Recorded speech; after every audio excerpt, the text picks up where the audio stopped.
Hi అందరికీ నమస్కారం. ఆనందకరమైన విషయం, ఒక జ్ఞాపకాన్ని మళ్ళీ మనం గుర్తు చేసుకోవడం అంటే మనలో తెలియకుండా ఆ వ్యక్తి తాలూకా జ్ఞాపకాలు ఎప్పుడు మనకి వెంటాడుతున్నట్టే.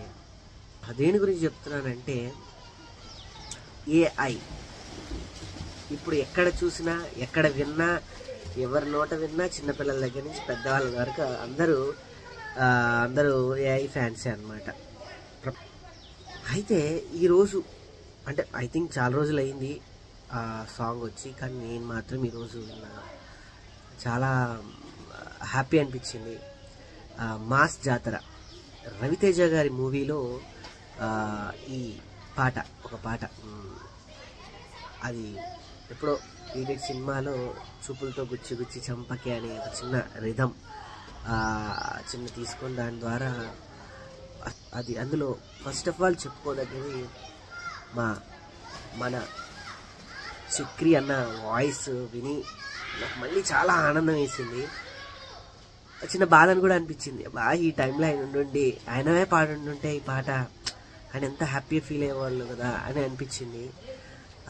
మనిషి ఉన్నప్పటికన్నా లేనప్పుడు జ్ఞాపకాలు కానీ ఆ మనిషి తాలూకా కొంచెం పెయిన్ ఇంకెక్కువగా ఉంటాయి అన్నమాట.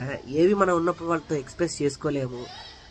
ఉన్నప్పుడు ఏ అవకాశాలు ఇండస్ట్రీ ఇవ్వదు, లేనప్పుడు మాత్రం అరే ఉంటే బాగుండు ఇప్పుడు ఈ అవకాశం ఇచ్చేవాళ్ళం అని అంటుంది అది ఇండస్ట్రీ. సో ఆ సాంగ్ చక్రి గారి వాయిస్ ఏఐ ద్వారా ఆ పాటతో పాడించడం నిజంగా చాలా ఆనందం అనిపించింది. ఎంతవరకు వెళ్ళాడో తెలుసు తన పాటల్లో. జగమంత కుటుంబం అయినా కూడా నాకు వెన్నెల్లో హాయ్ హాయ్ ఇప్పటికీ నాకు బాగా ఇష్టమైన సాంగ్స్. చక్రి అన్న, మీ జ్ఞాపకాలు ఎప్పుడు మాతోనే ఉంటాయి. మీరు ఎక్కడున్నా మీ పాట ద్వారా ఎప్పుడు మాతోనే ఉంటారు. Miss you. ఎందుకో మళ్ళీ ఒక్కసారి అలా గుర్తు చేసుకోవాలనిపించింది చక్రి అన్నని.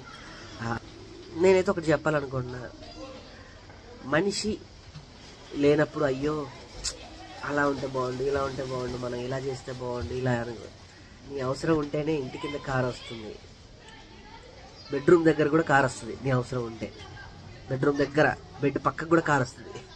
నీ అవసరం లేదు అని అంటే మన ముందు నుంచి వెళ్తున్నా కూడా పలకరించదు అని జరుగుతుంది.